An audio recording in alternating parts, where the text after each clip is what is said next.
The real part of the clown show is that you all think that you actually have the authority to mandate this. Because there are these books that I have, and I have them as a gift for you, the Constitution and the Declaration of Independence, the Bill of Rights, and the Federalist Papers, and also the Bible. And these guarantee my freedom and yours and our children's to breathe oxygen.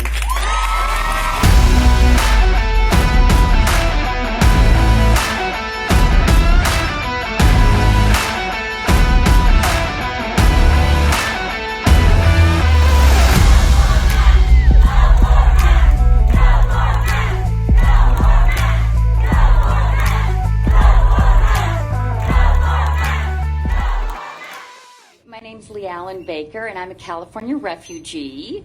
I gave up everything there, a really successful Hollywood career, television shows, gave it all up for freedom and to come to this friendly place of Tennessee and be greeted with open arms, and I love it here. I wanted to tell you that I have 2 vaccine-injured children, and they have medical exemptions because after the seizures and the hospitalizations, after all of their immunizations, I was granted, obviously, a medical exemption. So my children are those rare children that will just not be able to get the vaccine. And still, I would never put them in a mass because their brain needs oxygen to grow, which the neurologist can confirm. Anyway, the real part of the clown show is that you all think that you actually have the authority to mandate this. Because there are these books that I have, and I have them as a gift for you, the Constitution and the Declaration of Independence, the Bill of Rights, and the Federalist Papers, and also the Bible. And these guarantee my freedom and yours and our children's to breathe oxygen. Good evening. I'm Clay Travis. I have 2 kids in Williamson County Public Schools, 5th grader and a 1st grader, and you all should be ashamed of the choices that you are about to make. We teach our kids that facts matter. That's why they go to school. The facts are these: masks don't work. There isn't a single scientific data that has ever proven that masks work. Also, let's talk about risk analysis, which is the key. I feel bad for all these people walking around in masks, engaging in cosmetic theater, thinking that they are making a difference against COVID. They aren't. Here's the truth. Our kids, under 25-year-old, 1 in a million chance that they are going to die of COVID. They are more likely to be struck by lightning.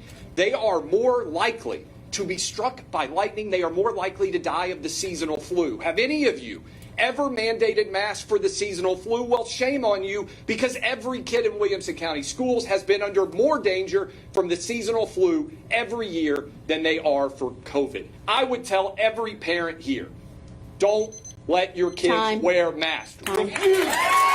Chelsea Gilbert, District 4, Brad Fiskus's district. Hi, Brad. Great to see you again. So I got Adeline here. She is holding a box, and it says right here, just for our lovely, lovely audience, the general use mask cannot eliminate the risk of contracting an infectious disease. Go figure. I'll tell you what you are going to contract. Is this a pretty picture or what? This is what is floating around. Bacteria, fungus, cases of strep and pneumonia have been found on masks brought into labs. We know that you have money allocated for slowing the spread and addressing the health needs of our county. We demand, as parents of Williamson County, that you take these masks from the kids at the end of the week and take them to labs and get them tested. We want to know what's on those masks, and I ask parents to agree to stand with me now, right now, stand. We want those masks tested. Thank you. I'm former United States Marine Daniel Jordan from East Tennessee and moved here about 1.5 years ago. Last year, my daughters were told if they have to sneeze, they're required to sneeze in their mask and wear that mask the rest of the day. Ladies and gentlemen, that's disgusting, and shame on you that voted for that. You want to wear snot on your face all day? That's your choice. My kids will not. You want your kid to wear a mask if that makes you feel good? That's fine. You do you, boo. But don't force that non-science, satanic BS on our kids. Actions have consequences. If you vote for this, we will come for you in a non-violent way. Teachers Union, Candace Owens is coming for you. School board, the deplorers will come for you politically and financially. We will vote you out. If you own a business, we will boycott your business. In the past, you dealt with sheep. Now prepare yourself to deal with lions. I swore an oath to protect this country against all enemies, foreign and domestic. You harm our children, you become a domestic enemy, and we will come for you politically and financially. You have awakened the ape army, and we will come for you, and the Holy Spirit is coming with us. My name is Colleen Vanderkulk. I'm a board-certified neurologist who lives in Williamson County. I'm also the proud mother of 5 children. I'm a physician. I believe in statistics. I follow the science. There is no evidence that masks decrease the spread of COVID-19. Masks cause issues for children, and forcing them to wear a mask just goes too far. There will always be one virus or another. My sister died of H1N1 in 2009, and I take viruses seriously. We will never know the true impacts of H1N1 because we didn't test those that were asymptomatic. The virus was handled much differently. It was not politicized. No fear. Masks cause issues in the learning environment. Children who wear glasses have constant fog. Those who have anxiety have difficulty breathing. The masks themselves are often vectors of pathogens. WCS must advocate for patients' right to choose. The leaders of Williamson County need to recognize that the challenges the masks mandates create for our young children. Time. Let the parents choose. Time. So I'm Thomas Mitchell, District 5. 7 years ago, I lost my oldest child to an undiagnosed medical condition, so I understand loss. We're here tonight for our children, not for us. We're the ones that know what's best for them. Some of us are doing that, making their choices, making choices with them for 18 years. We ask that you continue to empower us as parents, and as is our right, to make that choice in what's best for them.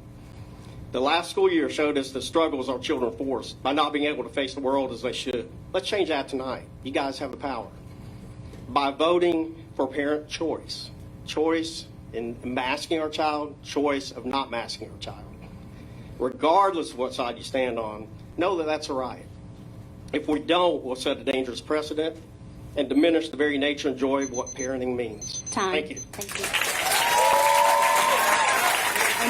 you. Justin Pride. I'm representing my wife and my 4 kids under 8 who are devastated to know that this has already been determined. Everybody that I've heard talk about mask mandates is assuming they work. There is no scientific evidence that shows that they work. I have sent you 50 studies pre-COVID that shows no studies were effective. Masks were effective against viruses. It is not an assumption. They are not saving our kids. They are not. There is no scientific evidence to show that. Number 2, mandates are illegal by nature. Federal code says that you are not to mandate a medical product that is by use of emergency authorization. Masks, vaccines are emergency use authorizations. They are not to be mandated under federal law. The law is on our side. The science is on our side. What is the matter with you people? You should be ashamed of yourself. Every one of you. I'm here today to share what some might think is a unique perspective. My daughter, whose name is Faith, is 9 years old. We moved to this area 5 years ago when she was being treated for stage 4 cancer. She was given a less than 10% chance to live. It was a diagnosis that was almost unbearable. Facing death with your child teaches you a lot. It humbles you a lot. It gives you a true perspective on life and how precious and really short it is. And I also think and trust many in our medical community. I stand in front of you today having been reminded the many harsh ways that none of us know what tomorrow holds. We all hope to die of an old age with a peaceful passing, but a painful situation could happen tomorrow to any of us. I am glad today to see so many parents here, parents that know their children. They typically help make best decisions for them. So I'm here to ask, please consider allowing parents to make the medical decisions for their children. Please allow the continued choice. In closing, I have had many people ask me if, when your daughter was undergoing chemotherapy, stage 4 cancer, if someone would just wear a mask to help protect her, is that what you have wanted? And I would say no. Ladies and gentlemen of the board, my name is David Grimmett. I'm an attorney here in Franklin. I'm also board certified in child welfare law. I'm here to give you a legal perspective as far as what the mask mandate means. I believe we can agree on 3 specific fundamental rights. The first is that our children have a fundamental right to education. Second is that parents have a fundamental right to choose and govern their own children. And third is that if you decide to do a mask mandate, you must show 2 things. You must show that it has a compelling interest, and second, there is no less drastic alternative. I would argue that you do not have either. First of all, I know my daughter better than anybody. I know how she learns. I know masks do not work. Second, there is a less drastic alternative. Parents should be allowed to choose what they want and how their children go to school. At the end of the day, I see these people with the masks. They believe it is best for their children. I believe it is not. I should be given the choice. Thank you. Hi, I'm Elizabeth Story, and I'm not here to beg you for anything. I'm here to talk about the law, the whole law, and nothing but the law. Code 1.1 of the Williamson County School Board legal status states that this board derives its authority from the General Assembly. On July 27th, Representative Griffey, along with 10 other assembly members, released a letter stating, and I quote, "To be clear, the legislature has not granted any authority to local school boards or superintendents to require face coverings." Mr. Fiskus is very familiar with Glenn Casada, who also signed that letter when he publicly disparaged him during the November election, which is a very clear violation of the Code of Ethics for sitting board members. It's also a violation of ethics for this board to vote in a partisan manner and not represent their constituents. Regardless of how you choose to vote today, you do not have the legal authority to issue a mandate. These parents aren't putting a mask on their children, and if you try to force us to do so, I know I personally will sue, and anyone else here who will join me, please show a check. Thank you. Hello, my name is Doc Holliday. I'm an eye doctor from District 9. This is repeating what someone else said, but board, your authority comes from the General Assembly, i.e. the legislature, not the governor, which brings me to the quote by State Representative Bruce Griffey. To be clear, the legislature has not granted any authority to local school boards or superintendents to require face coverings or promulgate any rules related to health care or the prevention of communicable disease. Put simply, you do not have the authority to mask our kids, and you know it. You know it. Ladies and gentlemen, if this board tonight once again exceeds their legal authority and votes to mask our kids, how many people here will sign on to a class action backed by Tennessee Stands to sue these board members personally? I'm going out here in the hallway. I urge you to walk out and sign and let them see you do it. My name is Jonathan Wells. I have 3 kids in Williamson County Schools. And obviously, I just want to come in here and talk about mask policy. One thing that we need to keep in mind is policy isn't science, but science will put a spotlight on bad policy. And that's exactly what we're talking about right here. Johns Hopkins University just this week said we need to look at the data and we can know what's good and what the long-term harm is and then make a decision based on that. We're not there yet. The science is not settled. You know, I like my doctor, but my doctor's not a mask expert. These doctors, they're all wearing medical grade masks. Have you noticed that? You're talking about voting on putting cloth on our kids' face. And these doctors who've been quoting policy to you are telling you that's acceptable PPE. Folks, I'm going to tell you right now, if you think it's okay to put a dirty napkin on a kid's face for hours on end, with touching and adjusting in a non-sterile environment, and this is going on the 2nd year, you need a new doctor. This is no good.